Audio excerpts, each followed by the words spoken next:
Olá, família Capoeira, sejam todos bem-vindos para o projeto de História Oral Memórias do Mestre. Para quem não me conhece, sou Jefferson Dias, conhecido na capoeira como Contramestre Biriba, Grupo Senzala Roraima, Centro Cultural Senzala de Capoeira, aluno do mestre Renato Maluco, aqui em Roraima.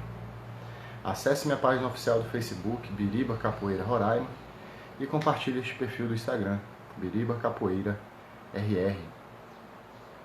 Hoje o nosso encontro, mais uma live com o mestre Tony Vargas, tratando especificamente sobre suas memórias. Mestre Tony Vargas é um dos ícones da nossa capoeira no Brasil e internacional.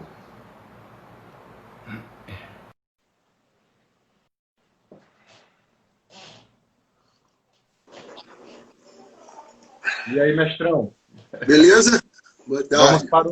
Tudo bem com o senhor? Vamos para mais uma live de exercício de memórias. Rapaz, hoje a memória tá ruim, hein? Como é que tá? Como é que foi a semana? Tudo bem? Como é que são os trabalhos?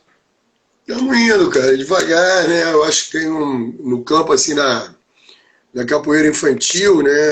Do nosso, principalmente que é aquela fasezinha inicial do antigo pré-escolar, né?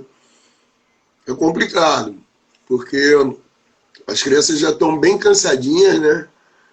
De vídeo também, elas querem ver a gente, elas falam isso, pequenininho.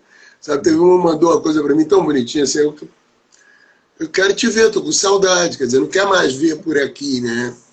Eles cansaram, então a gente tem dois problemas aí. Um é que a gente vê que muitas crianças estão começando a mostrar ansiedade e em nível punk, complicado. E a questão financeira também, né? Porque a gente vive dessas aulas. Meus pais muito compreensivos, têm recebido as aulas em casa, é pago por fora, não é pago pela escola, né? Então, tem vantagem e desvantagem nisso, né? Sim. E aí a gente está lidando com isso com muita dificuldade. Mas é isso, é todo dia um pouquinho, é todo dia uma batalha, e a capoeira é isso também, né? Poder resistir e te dar elementos para fazer isso. Estou preocupado aqui com o meu carregar aqui o meu celular, rapaz. Meu celular está problemático. Vou ter que trocar esse celular. Deixa eu ver se eu estou carregando ele. Mas vamos lá, vamos. Então, acho que tá. Não está não, peraí. Muito importante a sua fala também para deixar registrado aqui, né? Porque é o momento que a gente está vivendo, né? Essa pandemia, poucos estados no Brasil têm aberto o comércio, os decretos agora que estão começando a serem revogados para voltar a uma certa normalidade, mas ainda não é fácil, o vírus está aí, a gente já perdeu mais de 80 mil pessoas, né, no Brasil, o contágio é alto, a gente só tem que sobreviver, né, mestre? Pouco a pouco. Situação bem difícil, mas eu acho que nós como capoeiristas estamos conseguindo bem nos encontrar, manter. Eu tenho mantido lá o meu canal agora com uma outra proposta já de encontros, que o nome é Encontros. Hoje mesmo sai daqui um bocado, se não estiver saindo agora. E a gente está tentando manter viva essa ideia, de trocar ideia, de pensar, levar o pensamento às outras pessoas, né, Biriba? Porque essa é a nossa missão. Independente de dinheiro, a gente precisa fazer isso, que a gente se predispôs a fazer isso. A gente sabe que sem isso a gente também não vai ficar feliz. Então, estou mantendo aí, vou dar uma aula, coisa que eu não fiz até hoje, mas eu vou dar uma aula aberta essa semana, lá no evento do México, e alguns amigos também pediram. Aí eu estou fazendo uma coisa que eu não quero, uma coisa mega, não quero. Então eu vou fazer uma coisa lá no México, é o evento de um grande amigo, que é bacana, vale a pena. E aqui eu vou falar com os professores, com os mestres, com os contramestres, que quiserem, que pegue assim, sei lá, 3, 4 alunos, para a gente brincar um pouco de como é que é dentro da perspectiva de seu peixinho, você conseguir trabalhar num espaço tão pequeno que a gente está restrito, com segurança, de uma forma bacana e que te renda técnicas que vão ser importantes para o jogo ali na frente, né? Então, essa aula vai ser assim, cada professor chega com 3 alunos, com 4 alunos no máximo. Eu vou limitar. E vai ser aquilo mesmo. A gente vai se virar. Tem que procurar novas formas, né, mestre? Até a gente passar por isso. Não vou fazer propaganda dessa aulinha, mas é interna a propaganda. É só para quem está afim, não dá para abrir total, porque senão fica uma coisa também muito, muito mega e eu não curto. Perde a qualidade. Sem dúvida. Hein, mestre? Retomando as suas memórias, né, o nosso diálogo do encontro passado, o senhor estava passando ali por aquelas memórias da década de 87, falou de um grande evento que teve na França, e a gente falou um pouco daquele show, né, que foi o marco também para o senhor com a experiência, a viagem. E aí a gente vai construindo a partir dali a memória, né? E aí o senhor falou meio que um pouco da própria vivência com o mestre Peixinho, né? Foi bem emocionante, são lembranças, mexe com todos, né? E vamos a partir daí, fala um pouco mais sobre a Europa, né? Esse contexto da Europa. Então, a Europa foi aquilo que inicialmente eu disse, a gente teve que ter muita coragem, porque a gente foi boicotado, a gente não foi... Era para ter ido com um grupo daqui, bacana, representando o Brasil, com um espetáculo bonito, né? E um projeto muito bonito. O projeto se chamava Brasil em Preto e Branco. Sim. E ele propunha, né? A proposta do projeto era realizar workshops, era realizar aulas de capoeira para quem tivesse por lá, que era muito pouca gente, no sentido de levar até uma reciclagem para quem estava lá já há um tempo, às vezes, sem ver o Brasil. Por outro lado, motivar pessoas que nunca tinham feito capoeira, fazer capoeira em workshop para iniciantes, para tentar dar um mergulho um pouquinho nessa arte que tão bem representa a cultura popular, a cultura brasileira. Por outro lado, eram palestras, a gente estava preparado para palestrar, para falar um pouco sobre a trajetória da capoeira até aquele momento, né, que pudesse elucidar pessoas que quisessem dar um mergulho, vamos dizer, um pouco mais teórico nisso. Isso aconteceu, por exemplo, muito interessante, uma coisa muito interessante, a gente lá, numa das maiores academias de música do mundo, né, em Hilversum, e os catedráticos, assim, são aqueles professores casca-grossa, de terra, assim, e a gente tocando berimbau, cara, para eles, e eles assim, reverenciando o ritmo, né? Uma coisa muito, muito bonita. A gente se sentiu muito realizado, assim, de estar fazendo aquele trabalho. E o outro lado, que não era o lado das aulas, ainda tinha um encontro que estava previsto, que foi, sem dúvida nenhuma, um marco na história da capoeira moderno contemporâneo, o primeiro encontro europeu de capoeira. Por que foi importante? Né? Porque ele gerou uma iniciativa das pessoas se encontrarem. Eram poucas pessoas, como eu disse, couberam todos numa foto, né? Então, uma foto assim pequena. Então, eram poucas pessoas que estavam ali, e aí, a partir daí, passaram a se encontrar, fazer um intercâmbio maior. Isso gerou outros encontros, o grande encontro do mestre Samara, que tem até hoje em Amsterdã, o encontro do mestre Paulo Siqueira, que eu não sei se tem até hoje, mas até bem pouco tempo tinha em Hamburgo. Foram 2 marcos importantes, né?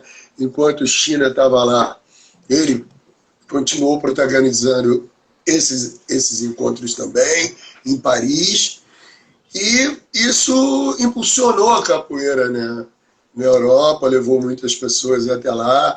As pessoas gostam muito desse negócio de primeiro, segundo, eu não curto muito isso, não. Muita gente já tinha, por exemplo, o mestre Nestor já tinha passado pela Europa há muito tempo, de uma outra forma, né? E outros mais de uma outra forma.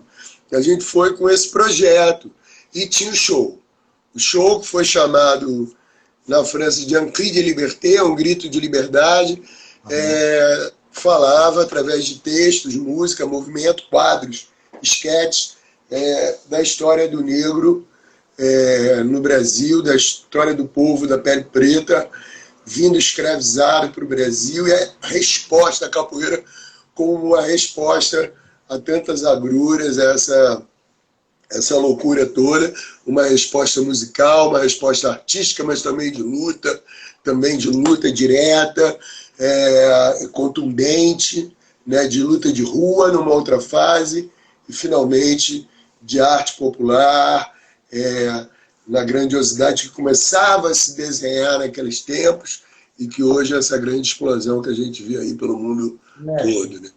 qual foi o maior estranhamento que o senhor teve nessa vivência na Europa, nessa década, né, que é quase o final da década de 90, em comparação ao Brasil, dentro da sua perspectiva, né? Isso é importante pensar também, né? Trazer essa memória. Exatamente, foram muitos estranhamentos, sabe? Primeiro porque, de uma forma ou de outra, a gente tem eu pelo menos, né, sempre li muito, curti muito os cenários dos livros que eu lia, aquilo tudo você vai construindo na tua mente, né, desde jovenzinho, e aí você está ali, quer dizer, é muito louco, né? Então, muitas coisas, quer dizer, a gente com muita dificuldade com o idioma, infelizmente, né? Isso é a primeira coisa, você via jovens que falavam 3, 4 idiomas, era natural falar pelo menos 2 idiomas, né? E a gente com aquela dificuldade, né? Então, dando de cara mesmo com a Foi a... pobreza de um país que foi colonizado, com esse tipo de pobreza, de um Sim. país que foi colonizado, das nossas dificuldades mesmo, ancestrais e reais, de criação de tudo, né? De não ter domínio de um idioma, outro, Mas, por outro lado, a capoeira, ela é poli. Então, a língua que a gente falava era a língua do corpo, a língua da emoção. As pessoas, às vezes, não compreendiam uma palavra do que a gente estava falando, apesar de que a gente conseguiu uma tradução para os textos e tudo. Mas muitas vezes elas não entendiam, mas se emocionavam com um canto, se emocionavam porque sentiam que aquilo vinha com tudo que a gente era, com tudo que a gente tinha, com tudo que a gente sabia e podia. Então, essa experiência dessa universalidade da capoeira foi muito bacana de ver, e também de ver que, por mais que aquilo fosse uma coisa que a gente idealizava, ali tinham muitos furos, ali tinham muitos déficits, e tem muitas necessidades. E poder ver isso e ver que a gente também, com toda a nossa dificuldade aqui, conseguia suprir coisas que eles não conseguiam. Coisas de amor, coisas de afeto, coisas de estar junto, coisas de encontrar. Né? Isso me deu muito alento como brasileiro também. Tive muito orgulho da minha história sofrida, ser uma história verdadeira e construída por pessoas de tanto valor, porque eles não tinham... Desculpa. Tranquilo, mestre. Bebe uma água, mestre. Estamos juntos aqui nesse momento fraterno.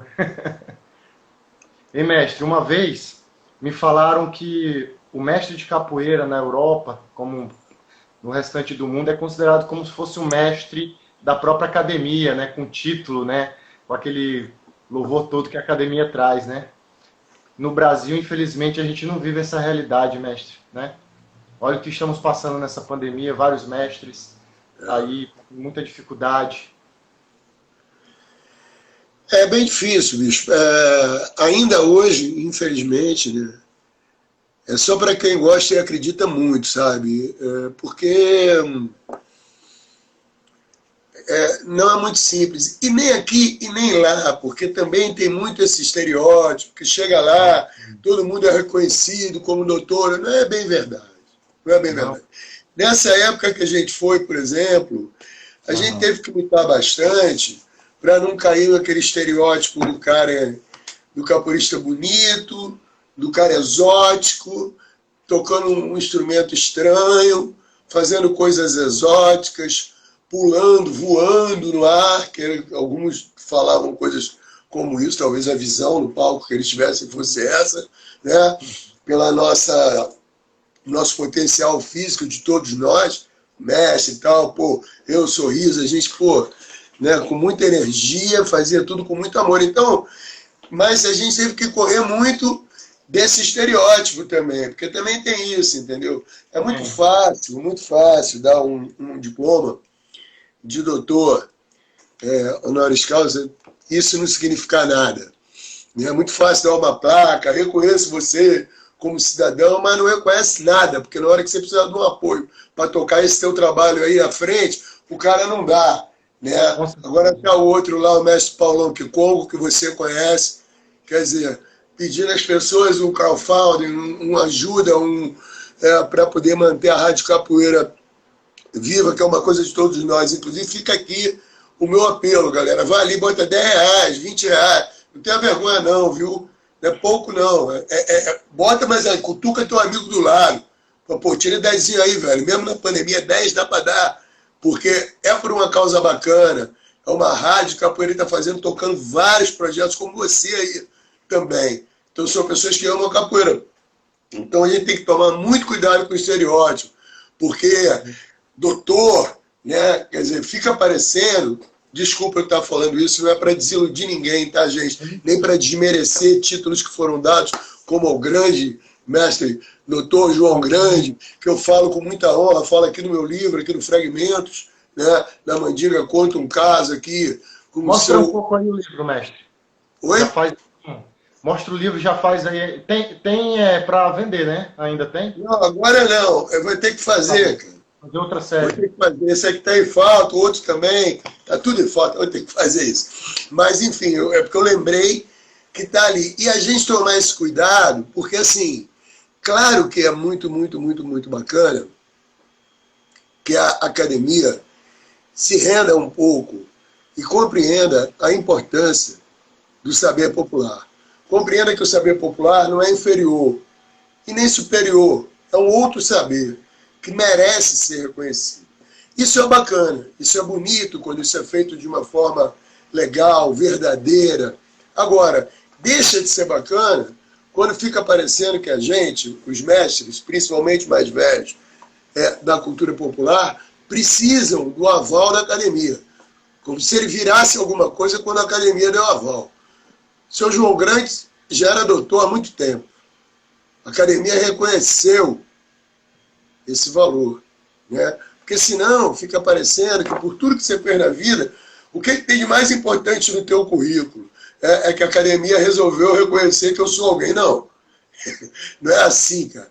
A capoeira me permitiu ser alguém. A capoeira me construiu como alguém. A capoeira não me deixou num lugar de invisibilidade que essa sociedade, que não é bacana, que não é integrada, que não é equilibrada, queria que eu estivesse. A capoeira tirou esse véu e eu me tornei visível. Né? Eu e tantos outros. Então, quando a academia chega e reconhece isso com verdade, bacana. Se não, é pão com mortadela que eu cansei de comer quando era garoto. A gente ia fazer a apresentação, os bacanas que estavam lá era pão com presunto, a gente brincava que pra gente era o pão com mortadela, com queijo duro, com que suco lá nos fundos, né? Mas a gente ia, mesmo humilhado a gente ia. Porra, hoje a gente podia entrar pela porta da frente. Então antigamente era antigamente, mas hoje eu não estou nem um pouco interessado em título de doutor. Eu estou interessado que respeitem a capoeira, porque ela é alguma coisa que não cabe em título nenhum, não cabe em academia nenhuma, não cabe no falar bacaninha de intelectuais e nem no falar cheio de arrogância dos que acham que são donos da capoeira porque tem tradições e não sei o quê. Ela não cabe, simplesmente. Ela extrapola. Ela é para ser sentida, vivida, chorada, sofrida e realmente respeitada. Se daí vem um diploma, que bom, bacana. Mas não vai ser por conta do diploma que ela vai ser reconhecida cada vez mais. Porque senão inverte, sabe? É tão bonitinho, dá uma medalhinha para ele, né? É tão bacaninha. Dá um pulinho aí, meu filho. Dá um diploma para ele. Custa nada, é só um pedaço de papel, né? Vida é vida. Hein, mestre? E aí, nessa década de 90, vocês estavam, o senhor praticamente estava tendo uma experiência forte na Europa, né? Porque retornou a partir de 87, né? Foi uma vez e parece que voltou mais uma, né? Para outros eventos. Nesse momento, o senhor não teve nenhuma uma vontade de querer residir lá, não, mestre? Já nesse primeiro momento?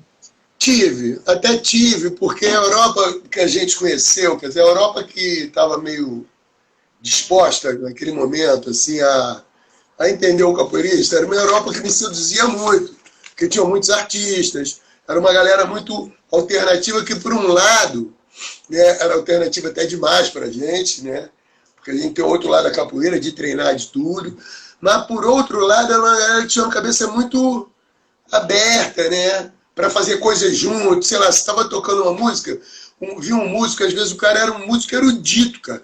Ele não ficava perguntando se a tua música era de capoeira, ele sentado queria tocar junto. Pô, isso era fantástico, no Brasil não rolava. Aí a gente ficava, caraca, isso é muito bom, cara. Tô tocando com o cara toca pra caramba. Então a gente, essa troca que rolava, era muito bacana. Só que existia uma coisinha aqui no Brasil chamada Juan de Vargas. Pequenininho, e eu chorava todo dia, 20 vezes por dia de saudade desse cara, meu filho, e aí nada no mundo ia me fazer ficar longe dele, eu tinha que voltar, né? E aí voltei, e não me arrependo também não me arrependo de ter ido nem ter voltado. Tive muitas coisas para fazer aqui, né? Meus filhos, minha vida, e hoje em dia eu até digo a eles, olha, se fosse vocês agora era uma boa hora de ir, né? É uma experiência que valeria a pena, né? Mas valeu muito a pena. Depois eu fui muitas outras vezes, né? E continuo indo e tudo mais, apesar de ter passado aí um período em branco. O que foi o período que a capoeira teve o boom. Teve um boom. Na década de 90, né, no Brasil principalmente, que vai ser de 90 a 2000, vai ser um marco importante, né? Eu acredito que é um divisor de águas, né? Porque essa forma de se treinar capoeira de forma muito metódica, organizada, sistemática, começa realmente a criar uma forma no Brasil e também na Europa, devido ao movimento de vocês, né? Para o senhor especificamente, como é que foi a entrada da década de 90 aqui no Rio de Janeiro? Então, eu estava afastado da capoeira, né? E isso para mim foi muito difícil. Né? Você afastou por qual motivo, assim, se puder falar, claro. Então, Pô, eu até queria achar aqui, cara, que eu acho que eu falo tão bonito disso aqui. Eu escrevi alguma poesia. Mas eu vou falando. Se eu achar, eu mostro. Tá. Aqui está. Esse é um outro livro que eu não tenho aqui em português direito. Tá difícil para calar a boca do cantador. Na verdade. Levanta mais um pouquinho, mestre. Eu compilei algumas músicas. São músicas e historinhas, né, que eu vou contando. E aí, muito legal porque... Mas isso aí foi feito no estrangeiro? Oi? Não. No Brasil. Ele foi feito aqui inicialmente. Essa versão é português-alemão. Mas eu vou fazer ele aqui em português só. Não estou achando não, mas eu vou achar. Enfim, esse momento da parada, né? Ó, eu achei aqui. Posso ler? Claro, mestre, com certeza. Estamos esperando. Aqui eu chamei de pausa para reflexão. Pausa para reflexão. Muitas vezes discordamos do que acontece na roda e até na capoeira como um todo. Eu já discordei jogando, já discordei cantando e até me afastando durante um longo período. Nesse tempo, quase 8 anos, eu continuei compondo e participando timidamente do que acontecia no mundo da capoeira. É que eu havia chegado a um impasse. Não concordava com o rumo que as coisas estavam tomando, só que a maioria acho que achava bom. Tentei achar também, passei a não gostar de mim daquele jeito e saí de rolê.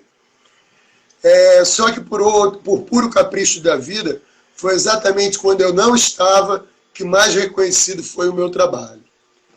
Cantavam minhas canções, convidavam-me para os eventos, para dar cursos, me homenageavam, Às vezes eu encontrava com alguém na rua e ouvia: puxa, é verdade que você não é mais capoeirista?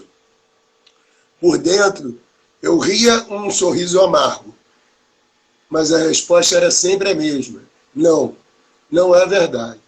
Só não estou treinando nem dando aulas, mas capoeirista eu serei sempre.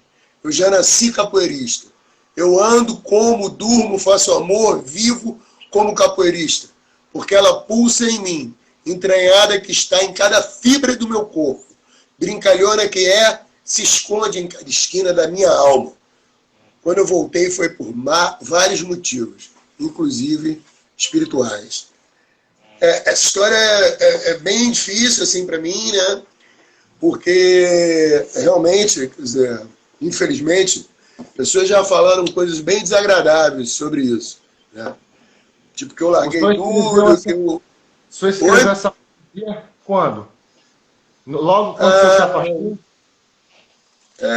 Isso foi, não, eu já tinha voltado. Quando eu escrevi isso aqui, eu já tinha voltado.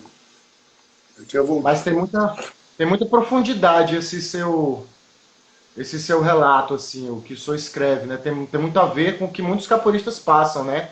Porque, na verdade, o que aconteceu foi o seguinte, né? Eu encontro às vezes, né, com o seu eu. Isso é uma realidade de muitos capoeiristas, né, mestre? Sem dúvida. Sem dúvida. E muitas vezes as pessoas, para as pessoas, elas vêm de uma forma muito simplista, sabe? Ah, o cara não aguentou a onda, pô, foi embora. Para mim não foi assim, não. Eu estava me transformando numa pessoa que eu não gostava, que eu não queria. E foi o jeito que eu encontrei para reagir, para resistir. Então, estava me transformando numa pessoa muito violenta, machucando algumas pessoas para não ser machucado. E começando a gostar disso, principalmente. Isso era o pior. Era começar a gostar disso. Né? E aí aquilo tudo fez uma confusão na minha cabeça. Eu já trabalhava com crianças. Então tinha dias que eu tocava para o bebê, para bebezinho no berçário, eu tocava violão. E de tarde eu saía na pancada, eu indo para o hospital, convulsão. Aquilo para mim começou a dar um tilt na minha cabeça, era extremamente paradoxal. E a maldade, as coisas que eu estava vendo acontecer. Aquilo estava me fazendo muito mal. Não era a capoeira que eu conhecia, não era o que eu queria como capoeira, não era o que eu queria para mim como pessoa. Então, quando, infelizmente, algumas pessoas... Porque também tem isso, né, Biriba? Desculpa isso, eu vou fazer um pouquinho de desabafo, mas... mestre, mas a ideia é essa. Tem muita gente que tem que beber das fontes dos mestres até mesmo para repensar muitas coisas que fazem, repetem, né? Existe assim, né? Eu acho que existe tipos e tipos de pessoas. Tem pessoas, por exemplo, meu mestre. Por que o meu mestre não gostava que a gente falasse bem? Não gostava que a gente dissesse que ninguém era saroba, que ninguém jogava mal, que a técnica de jogar era inferior. Por que ele não gostava? Porque ele era bom. Ele não precisava disso. Então ele dizia, pô, cara, você acha que o cara não joga legal? Joga com ele. E aí você mostra, cara, que ele tem que aprender. Dá uma rasteira bonita nele. Pega ele numa situação, ele vai entender. Agora ficar falando aqui do cara, deixa o cara, se preocupa com você. Essa era a fala de seu Peixinho, que a gente pegou. Eu peguei. Eu peguei, entendi isso. Então, quando eu tive que parar, e algumas pessoas depois falaram, porque parou, quando viu que o negócio estava bom, voltou, olha só. Quando eu parei, o mestre não falou nada para mim. Ele entendeu. Eu dava aula para crianças e dava aula para adultos. Mas o senhor chegou para ele e falou, mestre, vou dar uma pausa, preciso... Falei e falei mais. Falei, ó, mestre, como isso está resolvido, não é digno eu ficar com o meu trabalho aqui dentro do Ilê, enrolando. Não era o Ilê, né? Era da Travessa Angrense. Entreguei o meu trabalho, era uma turma cheia, entreguei a ele. E entreguei o meu trabalho infantil, com a permissão dele, ao Marrom, hoje mestre Marrom. Isso é mesmo, velho? Entreguei, não dei mais nenhuma aula de capoeira, nem infantil, nem adulto. Fui trabalhar só com o meu outro trabalho. não aceitei durante esse tempo 1 centavo de capoeira para dar palestra, conversa. Quando isso começou a acontecer, eu disse, não, eu estou parado. E, mestre, uma decisão difícil, hein? Muito difícil. E nesse tempo, eu trabalhei junto ao meu mestre em diversos projetos que surgiram, por ele, com ele e para ele. Isso a gente está falando de que ano especificamente, mestre? No meio aí dos anos 90, talvez, por aí. 93 ou Eu 95? ia na academia, jogava uma capoeira, muitas vezes eu não botava nem roupa de capoeira, ele deixava, falava, não, estou assim, joga aí, rapaz, tá afim de jogar, joga. Às vezes, já aconteceu de ir de roupa, ele, puxou uma aula aí, um aquecimento, aí eu puxava, sempre a gente se encontrava, sempre. Só manteve um relacionamento com o mestre, né? Agora, uma vez que eu deixei de treinar com regularidade e tudo mais, eu abri mão de toda a minha vida comercial com a capoeira, profissional com a capoeira. E aí, como educador infantil, fui convidado para fazer um monte de trabalhos na educação infantil, dei aula para professoras, fiz uma série de trabalhos de animação, que eles chamavam de animação, mas na verdade não era exatamente animação. Era uma recreação educacional que se fazia em parques, que ninguém queria ir aqui, né, porque era muito bacana estar na Zona Sul aqui, Ipanema, falando, né, da importância da ecologia, da importância da árvore, da importância da terra, do equilíbrio ambiental. Mas ninguém queria ir para Campo Grande em fevereiro, e eu ia.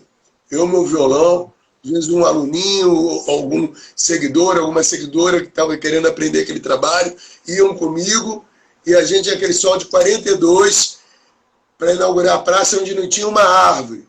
Cantava as músicas que eu fazia, e brincava às vezes com 200 crianças, cheguei a pegar 500 crianças numa praça sem microfone. Nossa senhora, ainda bem que o senhor tem a voz potente, hein? Mas eu brilhei, dei aula na Universidade Federal, convidado, professor, já entrei como professor substituto, convidado e tal. Poderia ter sido até efetivado, tudo bem, né? Mas eu escolhi voltar para a capoeira quando foi a hora. E seu Peixinho nunca ficou me dizendo volta, volta. Ele entendeu que era o seu momento também, né, mestre? Era algo interno, né? O meu tempo, respeitando o meu tempo. Nesse tempo, fizemos muitas coisas juntos, importantes para ele, porque ele me disse. Não sou eu que estou dizendo, gente, eu não diria isso. Tipo, CD do Centro Cultural Senzala, que hoje é um clássico. Eu sentei com ele, montamos aquilo juntos. Ali tem 12 linhas. O nascimento daquele CD foi nesse momento que o senhor também estava afastado da capoeira, mas próximo ao mestre. Eu não sabia, olha que legal. Projeto fantástico esse, já valeu a pena. Eu participei de diversas reuniões para organizar aquilo, junto com o mestre e tudo mais. Fizemos o programa do Jô Soares, fizemos o programa Sem Censura, fizemos muita coisa. Eu fui coordenador didático-pedagógico de um projeto que atendia 1.500 crianças dentro do Rio de Janeiro, cujo mestre Camisa era o diretor técnico do projeto. Eu fui convidado pela prefeitura, e generosamente o mestre Camisa permitiu também que eu entrasse ali no projeto, apesar de que a gente já estava em caminhos tão diferentes, mas unimos por um motivo bacana, dentro de um projeto muito bonito que contemplava o Rio todo, com a capoeira dentro dos CIEPs. Então, nesse tempo, né, eu estava trabalhando, e sempre pela capoeira, inclusive no folclore da UFRJ, sempre trazendo a capoeira, as manifestações. Não dava aula de capoeira, porque lá tinha aula de capoeira, mas eu estava sempre fortalecendo a ideia da capoeira como elemento importantíssimo de transformação da cultura. Tive problemas e mais problemas por defender a capoeira de uma forma veemente, e às vezes até bem dura, em relação a pessoas que hierarquicamente estavam sendo... Por parte do Estado, do município, assim, o senhor teve esses problemas?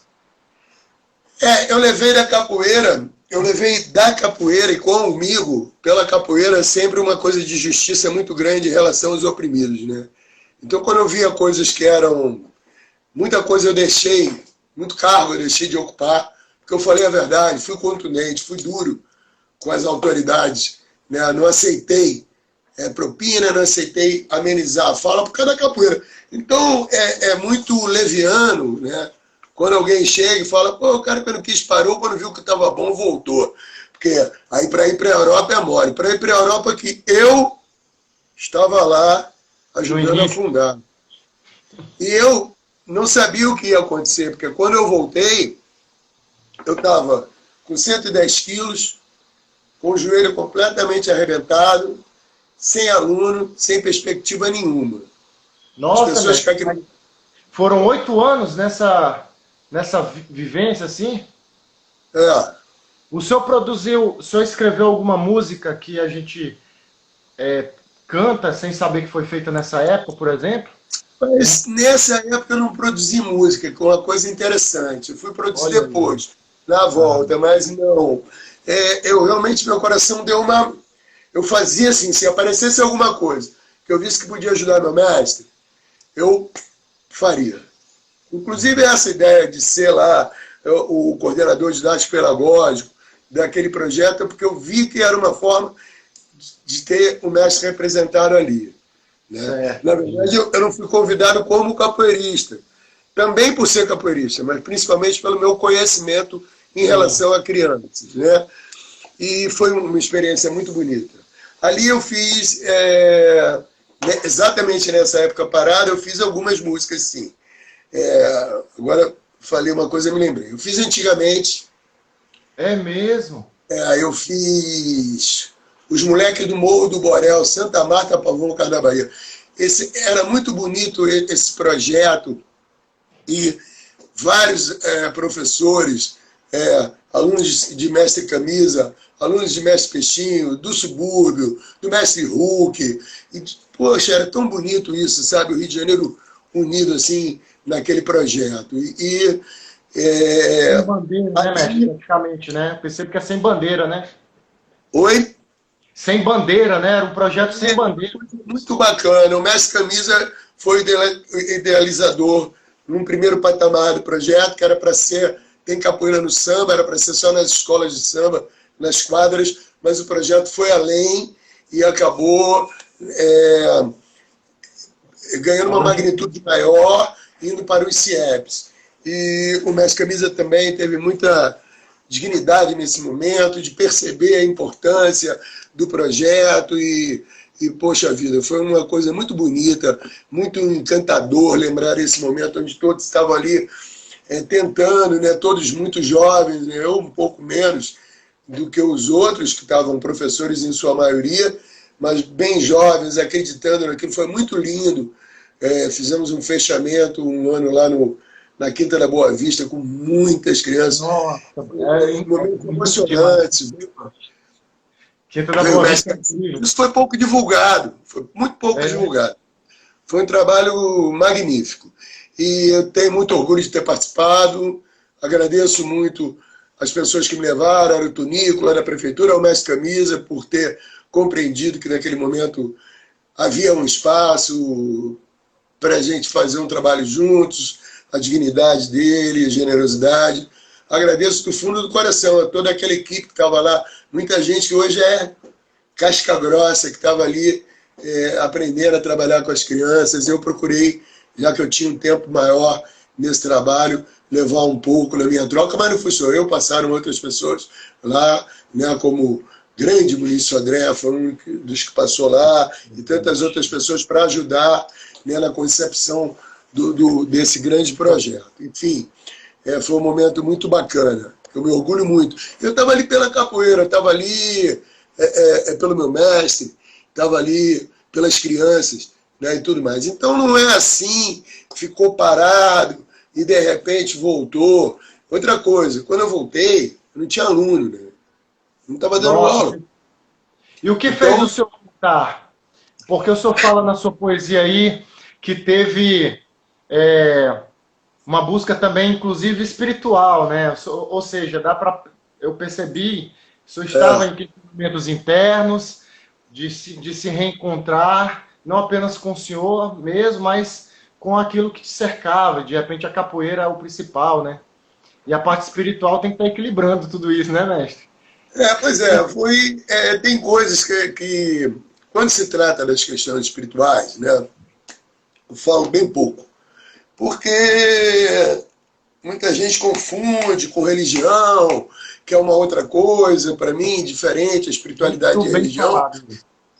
E também tem uma história que é assim, quer dizer, as pessoas não são obrigadas a acreditar em coisas que você acredita, né? E se você viveu, você acredita porque você viveu, mas o outro não viveu. E aí você ficar tentando essa coisa de convencimento é muito chato. Mas o que houve comigo foi uma experiência, todo mundo sabe que eu sou do Candomblé, né? E houve uma experiência nesse momento extremamente forte comigo, que deixou claro para mim que o meu lugar era na capoeira, que é por isso que eu não estava bem, que por isso que mesmo fazendo um bom trabalho, como eu estava fazendo com as crianças, com todo amor e tudo mais que eu estava fazendo, sempre tinha essa sensação de faltar, e às vezes essa falta era tão grande, que eu não cabia em tanta falta. Então eu comecei a sobrar dentro de mim mesmo e foi gerando um vazio muito grande. Então, quando eu tive essa vivência espiritual fortíssima, eu percebi que não dá mais. Ou você volta, cara, ou você volta, porque... E não volta com perspectiva de jogar capoeira, disso, daquilo. Volta porque tem que voltar. É que nem eu falo para fazer música. Fez música porque já sabe que vai ficar famoso, que vai gravar. Eu não sei nada. Eu faço música para não ficar maluco. Eu faço música para não ficar maluco. Eu voltei por isso, para sobreviver, né?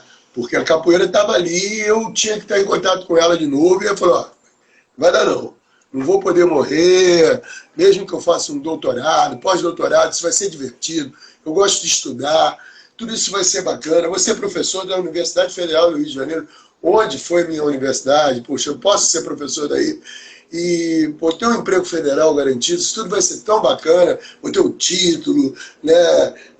Poderia ir longe, porque eu já estava indo e rápido. Eu estava sendo chamado para dar cursos, para professores, pelo município, pelo estado. Então eu estava indo bem, né? Fazia festa. Oi? Tem vários famílias da capoeira aqui dizendo que está muito tocado por essas reflexões, porque também sentem o vazio quando se afastam da capoeira. Então tem muita gente aqui bem alinhado com a sua memória, assim, que é uma memória, eu acho que é um sentimento que perspassa as pessoas que amam a capoeira. Mas enfim, né, fechando esse ciclo aí, foi por um motivo espiritual, sim. Eu lembro eu ter ligado para o mestre e falou, você está dando aula terça e quinta? Ele disse, não. Eu falei, então tem um horário lá para mim? Ele falou, como é que é? Eu falei, eu estou querendo voltar da aula. Ele falou, mas quando? Digo, hoje é que dia? Ele falou, segunda. Eu digo, pô, então amanhã. Eu falei, mestre. E aí lá fui eu, gordo, pesado, todo fora de forma, para dar aula para quem, né? Que não tinha aluno. Então estava lá a Cristiane, e estava lá as Canaras, não lembro, umas 2 meninas, 3 que tinham pego esse horário para elas treinarem. Não era aula, elas treinavam. Eu falei, vou dar aula nesse horário, né? Mas, enfim, não tem aluno, né? Mas puxar alguma coisa aí. Claro, mestre, tal. Mas ele deve ter ficado feliz com a iniciativa. Ficou olhando, né? Meio cabreiro assim, será que esse caboclo vai ficar mesmo, né? E aí foi muito duro, né? A volta foi muito dura, né? A capoeira tinha mudado muito. 110 aí a capoeira tinha curso, viagem, evento lotado. Eu até estava vendo isso, que eu não estava, como eu disse, não é que eu não ia lá. Só que eu estava vendo. Vendo é uma coisa, dentro é outra coisa. Outra coisa. E o senhor estava com 110 quilos? Pô, tava gigante. Nossa, pô, fiz o joelho totalmente arrebentado. Que aí eu ia ao médico, não sei o quê. Aí o Peixinho falou, eu tava com uma muleta, aí o mestre, rapaz, isso foi um pouco antes de eu falar de voltar. O que tá fazendo com essa porra dessa muleta? Eu digo, pô, mestre, tá dando pra andar. Larga essa muleta, para de ir ao médico, rapaz, você, pô, e vai jogar capoeira. Foi o que eu fiz, né? E E é muito interessante, né? Porque, queira ou não, da forma que for, a capoeira vê a gente holisticamente, né? A capoeira é holística, ela vê você em tudo. Você não tem como ser feliz se você ou ficar bem ou estar saudável, se esse todo não está equilibrado. Né? Isso mesmo. E a gente acha às vezes que isso é uma coisa meio odara, fala de uma galera que é muito... Não, mas não é não, cara. É a pura verdade. É a pura verdade, né? E eu passei por poucas e boas com essa coisa do joelho de tudo, fui voltando devagar e comecei a ter aluno aqui, aluno ali, muito difícil, foi muito difícil. O que eu encontrei, tudo que eu encontrei, inclusive os alunos do mestre, a forma como eles lidavam com o mestre, era muito diferente do que eu estava acostumado. Eu não era ninguém, era motivo de riso, as coisas que eu propunha as pessoas achavam... É claro, eu vinha com uma influência muito grande de todo um trabalho educacional dentro da universidade, então eu ia dar uma aula meio diferente, com balões, com bambolês, muita gente ria de canto, o cara ele tá por fora, maluco, o cara dando aulinha. Depois muitas dessas pessoas vieram a mim porque precisavam de uma aula diferente, precisavam abrir a mente, porque iam viajar, porque estavam restritos fazendo polichinelo, que é o que elas sabiam fazer. E eu estava mostrando um imenso manancial de possibilidades. Mas até hoje é assim, né? Quando você ousa, faz uma coisa, não adianta, parece que tem que provar. Como a gente já não tem mais nada para provar, provo nada. Deixa o tempo mostrar. Mas naquele momento eu era alvo de tudo. E além do mais, a capoeira fez uma coisa que me emociona muito. Que isso foi a capoeira. Então, o mestre Peixinho imediatamente passou a dar força para o Tony, para ir para as coisas. Né? Mas foi a capoeira. A capoeira estava ali e o meu mestre entendeu isso. Não estou dizendo que não foi ele, não. Ele leu a capoeira. Que a capoeira disse assim para mim, meu irmão, você foi de verdade. Esse lugar aqui é teu. Esse aqui é um lugar teu. Você construiu ele. Então, a capoeira como uma boa mãe, porque ela é mulher, ela é amante, mas ela é mãe também. Ela, como mãe, falou, ó, filho, você casou, viajou, mas é aqui, ó, o teu quarto aqui, tá guardadinho aqui. Sabe aquele brinquedo que você gostava quando você tinha 4 anos? Sua mãe, que chega e eu guardei aquele carrinho. Eu disse, caraca, mãe, pô, que loucura, você com 50 anos brinca com carrinho? Pois é. Essa é a capoeira. Ela guardou o meu lugar. E ela falou, pô, alguém que fez saudade, pô, alguém que fez pastinha. Não é alguém que tá de palhaçada voltando para a capoeira para se dar bem. E eu não me dei bem em nada, me dei bem mal. Porque eu larguei tudo. Eu animava a festa. Pô, a minha animação de festa era 2 salários mínimos, sei lá, que eu ganhava. Porque eu era muito diferenciado. Tocava, fazia música na hora, eu levava o birimbau, fazia uma animação completamente diferente, artística, né? Então eu perdi aquilo duro por causa da capoeira. E fiquei, ó, num sufoco de grana. Legal, não foi nada fácil. Mas meu mestre estava ali do meu lado, me dando oportunidades. Sim. Mas eu estava batalhando por essas oportunidades. Sim. Né? E fui... Então foi um momento bem bonito também, de volta, que foi se construindo. E agora, depois de 2, 3 turmas que passaram por mim, né, é que a coisa está de novo se reencontrando.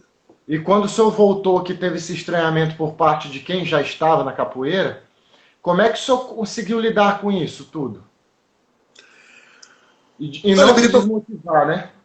Foi difícil, né? Foi difícil. Foi difícil porque eu já estava mais velho, foi difícil porque eu estava destreinado pra caramba, foi difícil porque eu estava muito lesionado.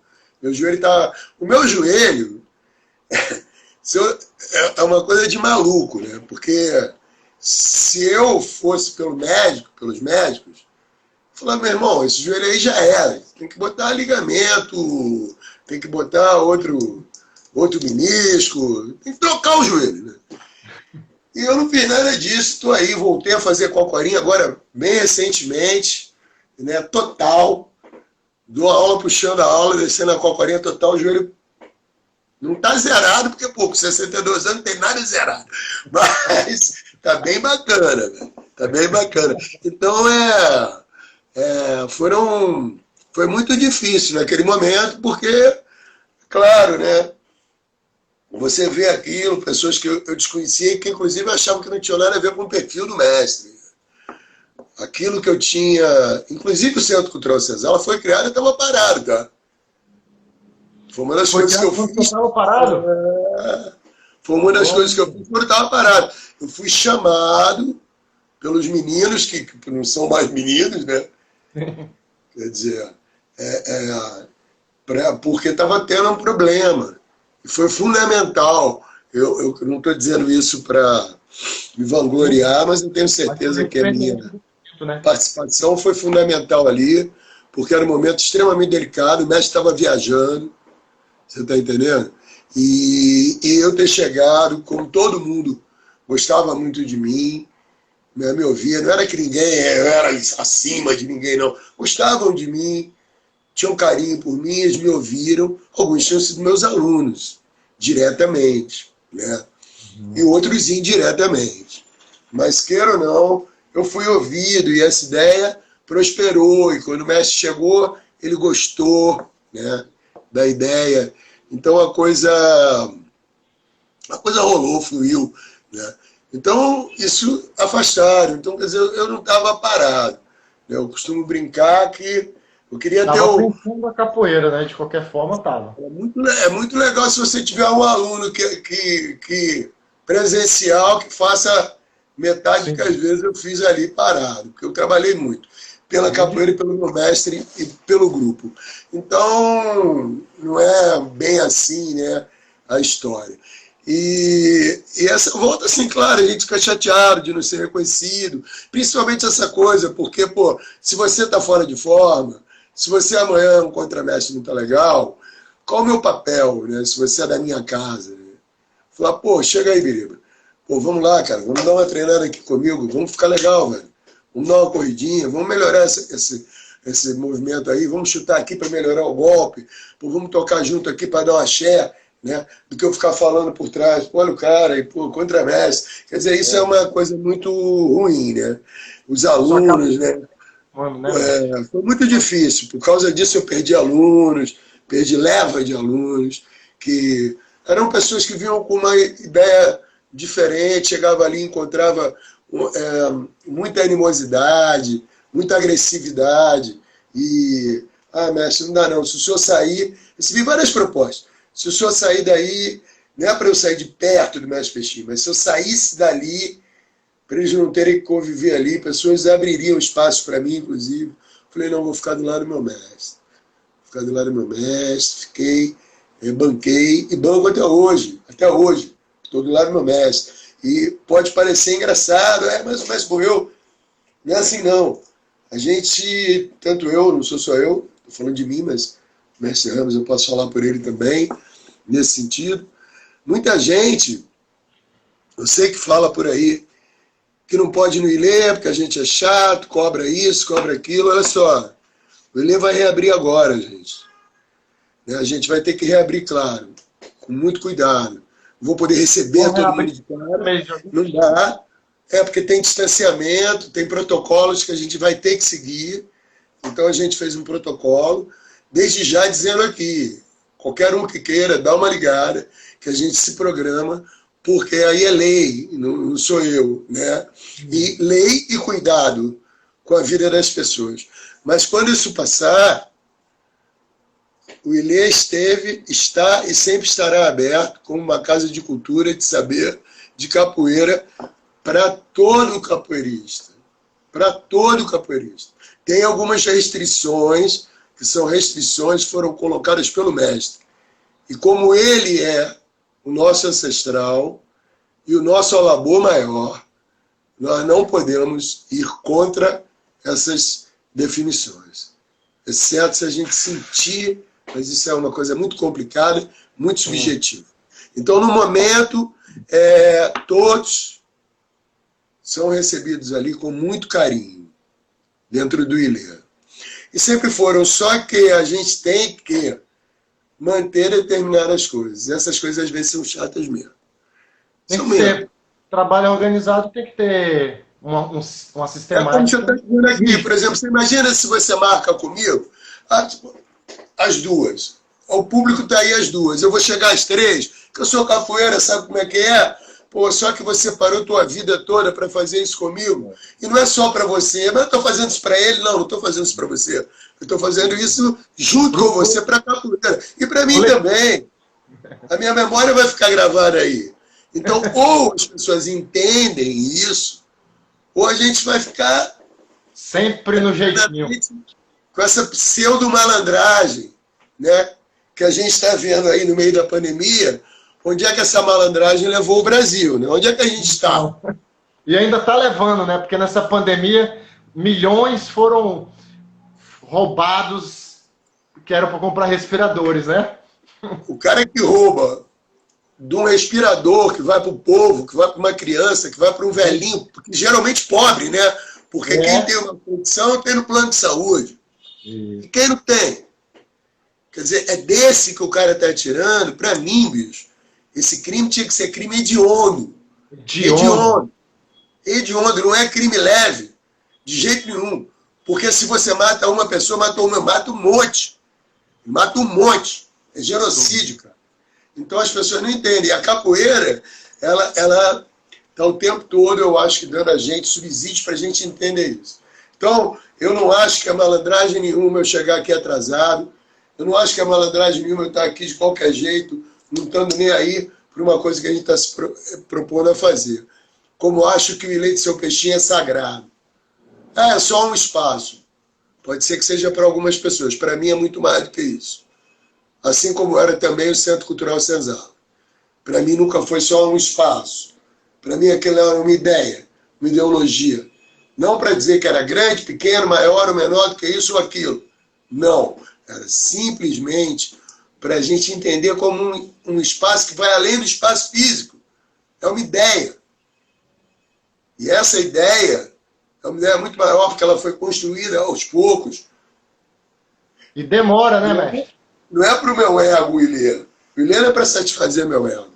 Que graças a Deus meu ego está muito satisfeito. Sabe quem satisfez o meu ego? A capoeira satisfez meu ego. Porque ela guardou o meu quartinho e guardou meus brinquedinhos. E disse assim, ó, meu irmão, tu não pensa que tu não vai sofrer, não. Porque tu vai sofrer. Agora, vai lá, devagarinho, quero ver do que tu é feito. E devagarinho não poder jogar. Devagarinho, se as pessoas falarem assim, ó, mestre, eu vou pagar para o senhor, isso foi dito para mim, mais de uma vez, eu vou pagar para o senhor, a mesma coisa eu pago para o mestre tal, mestre mais velho do que eu até. Mesma coisa. O senhor vem de avião, tem um carro para lhe pegar na porta. O senhor vai até o evento, canta 2 músicas, vou dizer quais são.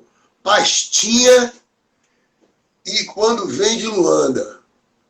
A gente bota o senhor no avião, o senhor pode ir todo arrumado. A gente bota o senhor no avião de novo. E o cachê vai em cash na sua mão. Falei, muito obrigado, não aceito. Ué? O senhor vai ser o maior astro da parada, vai ganhar mais que todo mundo. Vai trabalhar menos. Por que o senhor não aceita? Eu não aceito porque eu não sou Roberto Carlos. Eu sou mestre de capoeira. Eu só aceito se eu for dar aula de capoeira, for tocar berimbau ali até meu dedo esfolar com todo mundo, for cantar Paranauê também, for cantar o que der na minha telha, no meu coração, for criar uma música na hora, for tomar uma cerveja com vocês depois. Se for para eu chegar como Roberto Carlos e sair como Julio Iglesias, muito obrigado. E eu estava precisando de dinheiro, viu? Que meus meninos estavam nascendo, eu estava precisando de dinheiro. E muito. São interessantes, mestre. Mas eu não abri mão. Teve um menino que, eu sempre conto a história, o pessoal morre de rir, que ligou para mim e falou assim, pô, mestre, eu tô vendo que o senhor voltou aí, tá começando a falar tanto do senhor, todo mundo, eu queria muito me filiar ao senhor. Ei, mestre, dá um tempo aí, porque falta 10 segundos, vamos pro segundo jogo, falta 10 segundos. Eu nem Manda sabia um abraço direito. da capoeira, mestre. Oi? Vamos entrar novamente, acabou essa Tá bom. aqui agora. Tá bom, volta aí.